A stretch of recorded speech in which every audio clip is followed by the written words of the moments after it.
Hello friends, welcome to our channel Learning Notebook. In today's video, we will do class 5 social studies chapter weather and climate. So friends, आज इस chapter में हम weather और climate के बारे में पढ़ने वाले हैं. We will learn what is weather, what is climate, what are the factors which affect weather. And friends, lastly, we will also learn about heat zones of the earth. So, let's start with the warm up of this chapter. Look outside or check the weather app. Write down today's weather. Is it sunny, rainy, cloudy, snowy or windy? So warm up में friends आपको या तो weather app से आप पता लगा सकते हैं या आप खुद बाहर देखकर भी पता लगा सकते हैं कि आज का वेदर कैसा है और फिर आपको लिखना है कि वो वेदर क्या है, सनी है, रेनी है, क्लाउडी है, स्नोई है या विंडी है. जैसे कि यहाँ पर फ्रेंड्स हमें स्नोई वेदर दिखाया हुआ है. देखिए टेम्परेचर कितना है यहाँ पर -8 डिग्री सेल्सियस. तो डेफिनेटली क्या है ये वेदर, क्या है ये स्नोई, बर्फ गिरी हुई है. Now let's understand what is whether. Weather refers to the atmospheric conditions at a particular time and place. It includes factors like temperature, air pressure, humidity, precipitation and wind speed. तो देखिए weather क्या होता है. Weather होता है atmospheric conditions किसी भी एक पर्टिकुलर टाइम पर और किसी भी एक पर्टिकुलर जगह पर. तो ये जो एटमॉस्फेरिक कंडीशंस होती है ना फ्रेंड्स, इसमें क्या क्या चीजें इंक्लूड हैं. देखिए इसमें बहुत सारे फैक्टर्स होते हैं, जैसे कि उस जगह का उस टाइम पर टेम्परेचर क्या है, वहां का एयर प्रेशर कितना है, कम ज्यादा, ह्यूमिडिटी लेवल कितना है, प्रेसिपिटेशन रेनफॉल हो रही है नहीं हो रही, विंड स्पीड हवाएं कितनी स्पीड से चल रही हैं. तो ऐसे जो फैक्टर्स होते हैं वो कहलाते हैं एटमॉस्फेरिक कंडीशंस. ठीक है. तो ये जो वेदर होता है ना फ्रेंड्स, ये चेंज होता रहता है. The weather keeps on changing. ये हो सकता है कि ये हर घंटे चेंज हो जाए, हर मिनट चेंज हो जाए. अब जैसे कि कई बार फ्रेंड्स हम देखते हैं कि when we wake up in the morning it is sunny, but हो सकता है उसके कुछ टाइम बाद वो क्लाउडी हो जाए. तो वेदर चेंज हो गया, पहले सनी था फिर वो क्लाउडी हो गया. So whether keeps on changing. It might be hot some day and cold the other day. Different weather conditions give rise to summer, winter and monsoon seasons. तो हो सकता है फ्रेंड्स, जैसे मैंने आपको बताया कि डे टू डे भी चेंज होता है वेदर. तो हो सकता है एक दिन गर्म हो और दूसरे दिन थोड़ा सा ठंडा वेदर हो. जैसे कि भाई एक दिन जब सनी होगा उस दिन गर्म होगा, और जब सन नहीं निकलेगा अगर नेक्स्ट डे, तो थोड़ा सा टेम्परेचर में फर्क आता है, राइट. तो इसलिए फ्रेंड्स रिमेंबर कि जो वेदर होता है इट कीप्स ऑन चेंजिंग, और डिफरेंट जो वेदर कंडीशंस होती हैं उनकी वजह से ही सीजन्स बन रहे हैं, यानी कि summer, winter, monsoon, rainy, right. तो ये सब weather conditions, different weather conditions give rise to different seasons. And change in the season affect the lifestyle of people. और जब फ्रेंड्स सीजन चेंज होता है तो जिस तरह से हम लोग रह रहे हैं, क्या खाते हैं, पीते हैं, क्या पहनते हैं, यानी हमारी लाइफस्टाइल भी चेंज होती है जब सीजन चेंज होता है. For example, in hot weather we wear cotton clothes and in cold weather we wear woollen clothes. Similarly, we enjoy cold drinks and ice creams in summer, while we prefer hot drinks and soups in winters. Farmers also grow crops according to the season. अब जैसे कि friends हमें पता है कि जब गर्मियां होती हैं, वेदर यानी हॉट होता है, तो हम कॉटन के कपड़े पहनते हैं, जबकि कोल्ड वेदर यानी विंटर्स में हम वूलन कपड़े पहनते हैं. इसी तरह से फ्रेंड्स समर्स में हम ठंडी चीजें खाना पीना पसंद करते हैं, जबकि विंटर्स में यानी कोल्ड वेदर में हम गर्म चीजें खाना पीना पसंद करते हैं. और जो फार्मर्स हैं फ्रेंड्स वो भी सीजन के अकॉर्डिंगली क्रॉप्स ग्रो करते हैं. भाई किस सीजन में कौन सी क्रॉप्स ग्रो हो पाएंगी उस हिसाब से वो ग्रो करते हैं. ओके. तो ये हमने पढ़ लिया वेदर के बारे में. Now friends what is climate. Climate क्या होता है. The climate is the usual weather conditions of a place over a long period of time. It tells us what kind of weather to expect in each season. The climate varies greatly around the world due to several important factors. तो climate क्या होता है friends कि किसी place की जो लंबे time तक वेदर कंडीशंस रही हो, यूजुअल वेदर कंडीशंस रही हो किसी भी प्लेस की for the long period of time, वो उस प्लेस का क्लाइमेट कहलाएगा। ठीक है, तो क्लाइमेट से हमें पता चलता है फ्रेंड्स कि वहां पर हम किसी भी सीजन में कैसा वेदर हम एक्सपेक्ट कर सकते हैं। और ये जो क्लाइमेट होता है ये ऐसे ये चेंज नहीं होता। जैसे हमने वेदर पढ़ा ना कि भाई weather keeps on changing, every hour भी चेंज हो सकता है, एवरी डे भी चेंज हो सकता है, एवरी मिनट भी चेंज हो सकता है वेदर। तो ठीक है, अभी सनी था, नेक्स्ट मिनट देखा तो सनी नहीं है, अब क्लाउडी हो गया। बट क्लाइमेट के साथ ऐसा नहीं है। It is the weather conditions of a place over a long period of time. Okay, तो जो क्लाइमेट होता है फ्रेंड्स ये वेरी करता है due to several important factors. भाई दुनिया के किसी कोने में कोई क्लाइमेट है, किसी जगह कोई क्लाइमेट है, तो काफी सारे फैक्टर्स हैं, उनकी वजह से ये क्लाइमेट वेरी करता है place to place. So what are these factors? These factors include the distance from the equator, the distance from the sea, the height above the sea level, the direction of the winds, humidity and rainfall. तो ये सारे factors friends, each of these factors they play a significant role in shaping the climate of a region. तो आइए समझते हैं कि ये factors कैसे climate they how do they play a role in shaping the climate. So first factor is distance from the equator, that is latitude. Places near the equator are generally warmer because they get direct sunlight throughout the year. This is because sun rays are vertical and hit the area directly. So friends, look here. This is sun, this is our planet Earth. Friends ये देखिए, अर्थ का हमें पता है कि एक imaginary line है equator, जो अर्थ को डिवाइड कर रही है नॉर्दर्न हेमिस्फेयर में और सदर्न हेमिस्फेयर में। अब फ्रेंड्स ये जो सूरज की किरणें होती हैं, जो सनरेज होती हैं, वो वर्टिकल हैं और वो इक्वेटर को सीधा इक्वेटर पे पड़ती हैं, डायरेक्टली सीधा स्ट्रेट इक्वेटर पे पड़ती हैं। इसलिए इक्वेटर के आसपास की जगह जो प्लेसेस हैं वो हमेशा गर्म रहते हैं, क्योंकि वहां पर हमेशा सन की डायरेक्ट रेज पड़ती है। ठीक है, but places far from the equator are cooler because they get less sunlight. As we move away from the equator towards the poles, the sun rays hit the earth in a slanting direction. But friends, जैसे जैसे हम equator से दूर होते जाते हैं, ऊपर north की तरफ जाएं या नीचे साउथ की तरफ जाएं, जो ये सूरज की किरणें हैं ये स्लांट हो जाती हैं। और इसीलिए as we move away from the equator, जो एरियाज हैं वो कम गर्म होने शुरू हो जाते हैं। और अगर हम नॉर्थ पोल और साउथ पोल की बात करें तो वहां पे तो सूरज की किरणें बहुत कम गिरती हैं, स्लांटिंग हो जाती हैं। तो इस वजह से फ्रेंड्स वो जो एरिया है पोल्स की तरफ, वो बहुत ज्यादा एक्सट्रीम कोल्ड एरियाज हैं। तो एक तो फ्रेंड्स ये फैक्टर है जो क्लाइमेट को इफेक्ट करता है। अब दूसरा फैक्टर है height above the sea level, that is altitude. The altitude of a place means its height above sea level. The higher you go, the cooler it gets.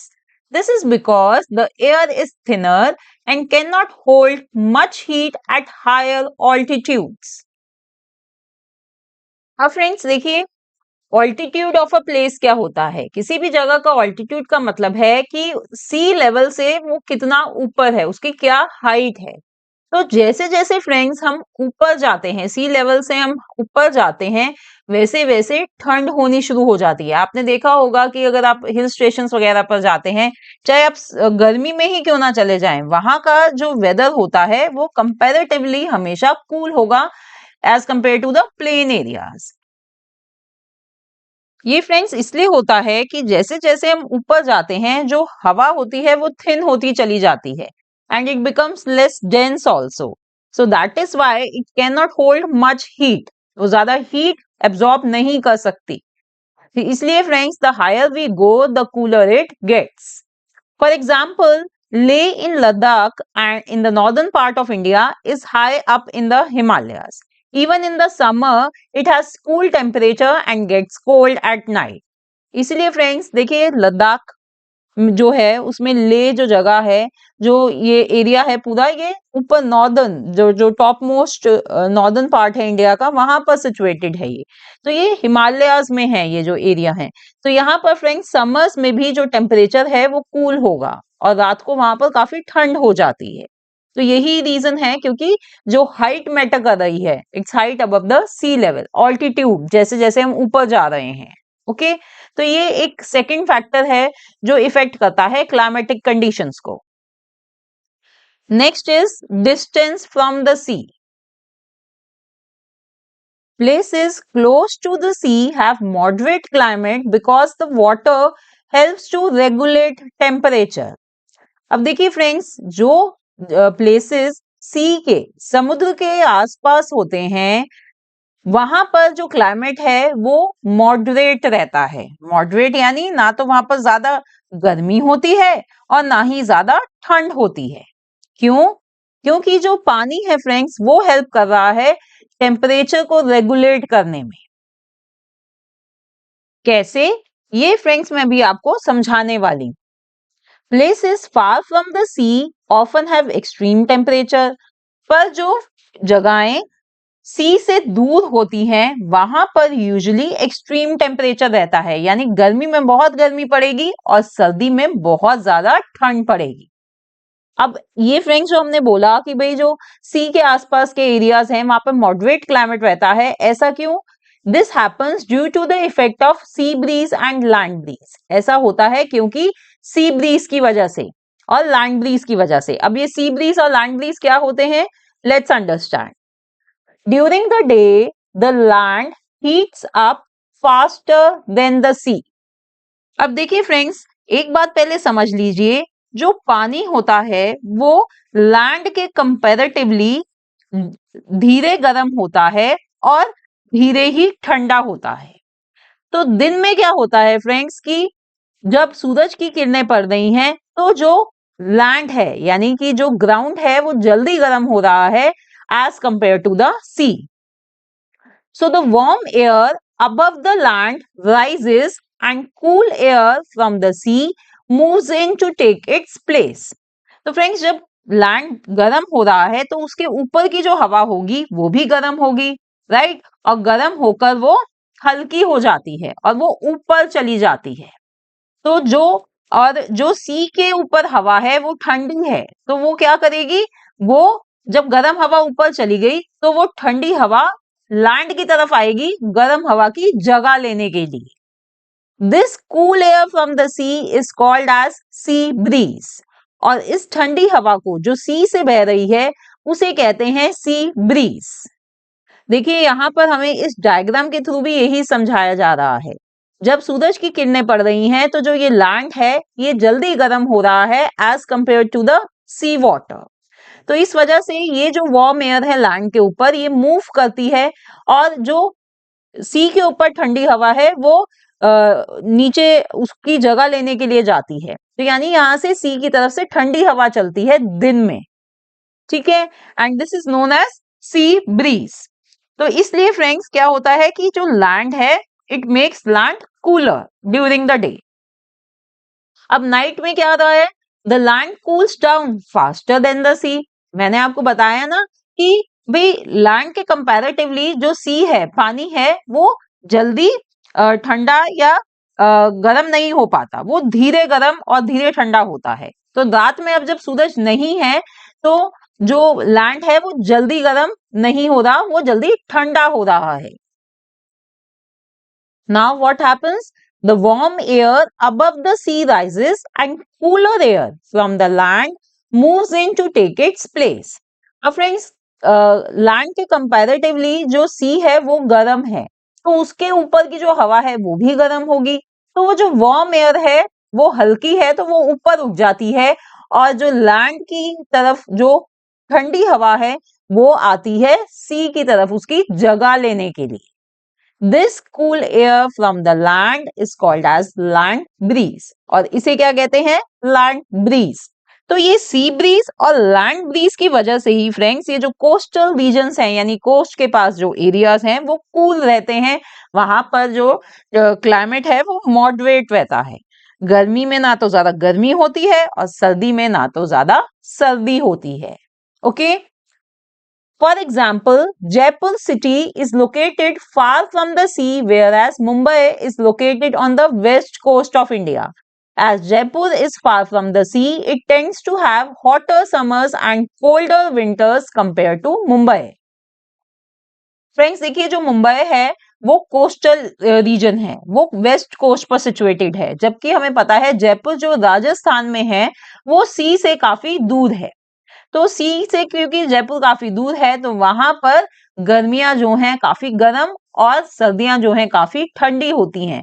But Mumbai का हमें climate पता है कि वो मॉडरेट है, ना तो गर्मी में ज्यादा गर्मी होती है और ना ही वहां पर ज्यादा ठंड पड़ती है।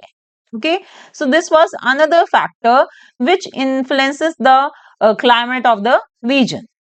Now next factor is direction of winds. Winds can carry warm or cold air and moisture. अब winds जो हैं फ्रेंड्स वो गर्म या ठंडी हवा और मॉइस्चर कैरी कर सकती हैं। जैसे कि winds blowing from the ocean usually bring moisture and rain, whereas winds blowing from deserts bring dry and hot air. जो विंड्स ओशन की तरफ से आ रही हैं वो यूजुअली अपने साथ क्या लेकर आती हैं, मॉइस्चर लेकर आती हैं और वो बारिश होती है, फिर जिन जगहों से वो होकर गुजरती हैं वहां बारिश होती है। बट विंड्स जो डेजर्ट एरिया की तरफ से आ रही हैं वो अपने साथ गर्म हवा लेके आती हैं, तो वो गर्मी लेकर आती हैं। Right? For example, monsoon winds blow from the southwest, bringing moist air from the Indian Ocean to India. This causes heavy rainfall. जो हवाएं जो winds साउथ वेस्ट से आ रही हैं तो वो इंडियन ओशन से क्या लेकर आ रही हैं, मॉइस्चर लेकर आ रही हैं। तो वो मॉइस्ट एयर अपने साथ कैरी करती हैं जब वो इंडिया में आ रही हैं, जिस वजह से यहाँ पर जिन एरिया से वो गुजरती हैं तो वहां पर हैवी रेनफॉल बारिश होती है। तो विंड किस तरफ से आ रही है फ्रेंड्स उसकी डायरेक्शन भी मैटर करती है और वो भी इन्फ्लुएंस करती है उन जगह का क्लाइमेट। अब नेक्स्ट फैक्टर है humidity and rainfall. Humidity is the amount of moisture और water vapour in the air. Humidity क्या होता है, हवा में कितना मॉइस्चर है यानी कितना वाटर वेपर है। High humidity means the high moisture in the air. Humid air causes rainfall. तो हाई ह्यूमिडिटी अगर हम कहें कि किसी जगह पर हाई ह्यूमिडिटी है यानी कि वहां पर मॉइस्चर जो है, वाटर वेपर जो है वो हवा में बहुत ज्यादा है। और जब ज्यादा होता है फ्रेंड्स, हवा जब ह्यूमिड ज्यादा होती है तो वहां पर बारिश होती है। When the air has moisture, it feels sticky and hot. और होता है ना फ्रेंड्स, जब हवा में ज्यादा मॉइस्चर होता है, ह्यूमिड होता है तो हमें कैसा चिपचिपा सा फील होता है, राइट? अब देखिए फ्रेंड्स, जहां वाटर बॉडीज होंगी ना वहां पर ह्यूमिडिटी ज्यादा होगी। High humidity is common in places near water bodies like Kerala, whereas low humidity means the air has little moisture and it feels dry. Low humidity का मतलब है कि एयर ड्राई है, उसमें बहुत कम मॉइस्चर है और ये कहां पर होगा, डेजर्ट एरियाज में, like Thar desert in Rajasthan. ठीक है, और फ्रेंड्स याद रखिए कि जो जगहें इक्वेटर के पास है ना वो हॉट और ह्यूमिड रहती है, वहां पर क्या होगा, वो वहां पर फिर जब ह्यूमिडिटी ज्यादा होती है तो वहां पर बारिश भी ज्यादा होगी। जबकि जो प्लेसेस डेजर्ट रीजन्स में है, जैसे कि हमने राजस्थान की बात करी, वहां पर जो हवा है वो ड्राई होती है, तो इसलिए इन जगहों पर बारिश बहुत कम होती है या कई जगह तो ऐसी है जहां पे बिल्कुल भी बारिश नहीं होती। So this is another factor. Other factors responsible for climate change are deforestation, burning fossil fuels, global warming, thinning of the ozone layer, etc. Definitely friends ये फैक्टर्स भी क्लाइमेट चेंज के लिए रिस्पॉन्सिबल हैं, ये भी बहुत इफेक्ट करते हैं क्लाइमेट को। अब ये तो फ्रेंड्स हमने सब समझ लिया वेदर और क्लाइमेट के बारे में। अब नेक्स्ट हमारा टॉपिक है heat zones. The heat zones are different areas of the earth that experience different climates as the sun rays fall on them differently. There are three major heat zones on the earth: torrid zone, temperate zone and frigid zone. तो देखिए friends, हम अपनी अर्थ को तीन major heat zones में divide कर सकते हैं। और ये हीट जोन्स हमने कैसे बनाई हुई हैं? हम उनको कैटेगराइज कर रहे हैं on the basis of the amount of sunlight they receive. ये हमने पढ़ा था ना फ्रेंड्स की जो जगह इक्वेटर के पास होती हैं वो ज्यादा गर्म होती हैं as compare to the places which are away from the equator. तो इसी बेस पर फ्रेंड्स हम अपनी अर्थ को डिवाइड कर सकते हैं तीन मेजर हीट जोन्स में। कौन कौन सी है वो? पहली है टॉरिक जोन, फिर है टेम्परेट जोन और तीसरी है फ्रिजिड जोन। ये देखिए यहाँ पर हमने इस डायग्राम से हमें पता भी चल रहा है। ये जो है फ्रेंड्स, ये एरिया है टॉरिक जोन, ये इतना, तो ये लाई कर रहा है between 23.5 degree north to 23.5 degree south, right. तो अब नेक्स्ट क्या है फ्रेंड्स? नेक्स्ट है टेम्परेट जोन। ये देखिए, ये है टेम्परेट जोन और ये है, तो ये इस एरिया में है ये सारा। तो ये हमें यहाँ पर लैटिट्यूड की जो डिग्री है वो गिवन है, ठीक है। अब तीसरा है फ्रेंड्स फ्रिजिड जोन, ये पोल्स पर, ठीक है। तो अब आइए इन तीनों हीट जोन्स को हम एक एक बारी अच्छे से समझ लेते हैं। पहली है friends toric zone. It is the hottest zone on the earth. The torrid zone, also known as the tropical zone, is the area near the equator between the Tropic of Cancer and the Tropic of Capricorn. तो friends ये देखिए, जो toric zone है ये सबसे ज्यादा गर्म zone है हमारी अर्थ पर। टॉरिक जोन को हम ट्रॉपिकल जोन भी कहते हैं। और जैसे कि मैंने ऊपर आपको दिखाया, ये जो एरियाज हैं, ये जो ट्रॉपिक ऑफ कैंसर और ट्रॉपिक ऑफ कैप्रिकॉर्न के बीच में लाया करती है। और ये लैटिट्यूड्स मैंने ऊपर आपको दिखाए थे, 23.5 डिग्री नॉर्थ और 23.5 डिग्री साउथ के बीच का एरिया है toric zone. This zone receives direct sunlight through out the year. ये जो जोन है फ्रेंड्स, ये डायरेक्ट सनलाइट इस पर पड़ती है पूरे साल, right. And that is why the torrid zone has dense forest, diverse wildlife and tropical rainforest. जब सनलाइट फ्रेंड्स वहां पर अच्छी पड़ती है तो यानी वहां पर जो ह्यूमिडिटी होती है, अमाउंट ऑफ वाटर वेपर जो हवा में होता है वो ज्यादा होता है। और जब ह्यूमिडिटी ज्यादा होगी तो बारिश ज्यादा होगी, और जहां बारिश ज्यादा होती है वहां पर क्या होगा? वहां पर हरे भरे जंगल ज्यादा होंगे, राइट। तो ट्रॉपिकल रेन फॉरेस्ट ज्यादा है, वाइल्ड लाइफ अच्छी है। So this was about toric zone. Second is temperate zone. There are two temperate zones, one in each hemisphere. तो फ्रेंड्स दो temperate zones हैं दोनों हेमिस्फेयर में एक एक। They lie between the Tropic of Cancer and the Arctic Circle in the northern hemisphere. अब northern hemisphere में friends tropic of cancer और आर्कटिक सर्कल के बीच में जो जोन है वो है टेम्परेट जोन, और and between the Tropic of Capricorn and the Antarctic Circle in the Southern Hemisphere. और Southern Hemisphere में Tropic of Capricorn और Antarctic Circle के बीच में जो जोन है वो भी टेम्परेट जोन है। These zones experience moderate temperature. अब ये जो टेम्परेट जोन्स हैं फ्रेंड्स, यहाँ पर जो टेम्परेचर है वो मॉडरेट रहता है, यानी ना तो ज्यादा गर्मी होती है ना ही ज्यादा ठंड होती है। Why? Because these zones they are away from the equator and also they are away from the poles. Equator से भी दूर है और पोल से भी दूर है, इसलिए ना तो ज्यादा ठंड है ना ही ज्यादा गर्मी है। Now next is frigid zone. This is the coldest zone on the earth. The frigid zones are located near the poles. अब ये जो फ्रिजिड जोन्स हैं फ्रेंड्स, ये कोल्डेस्ट जोन है, सबसे ज्यादा ठंडी जोन्स हैं ये। क्यों? क्योंकि ये पोल्स पर हैं। They are located around the north and south poles, that is between the Arctic Circle and the North Pole and the Antarctic Circle and the South Pole. तो ये भी फ्रेंड्स नॉर्थ पोल पर हैं और South पोल पर हैं। दो frigid Jones हैं, जैसे टेम्परेट जोन दो हैं वैसे ही दो फ्रिजिड जोन हैं। तो एक तो फ्रेंड कहां पर है? एक है आर्कटिक सर्कल और नॉर्थ पोल के बीच में, और दूसरी है अंटार्कटिक सर्कल और साउथ पोल के बीच में। The sun rays hit these zones at a slanting angle, resulting in extremely cold and freezing temperature. जैसे कि हमने पहले पढ़ा था कि पोल्स पर जो सनरेज होती हैं वो स्लांटिंग गिरती हैं, ठीक है। तो जब स्लांटिंग गिर रही हैं तो जो टेम्परेचर है वो बहुत ज्यादा ठंडा और फ्रीजिंग होगा। ओके फ्रेंड्स, तो ये हैं फ्रेंड्स तीनों हीट जोन्स। पहली क्या थी? पहली थी टॉरिक जोन, फिर हमने पढ़ी टेम्परेट जोन, और थर्ड है ये frigid zone. So this was about our chapter weather and climate, जिसको पढ़कर फ्रेंड्स आज हमने वेदर और क्लाइमेट के बारे में बहुत कुछ सीखा। जो फैक्टर्स हमने समझे ना friends, they are very important from the exam point of view.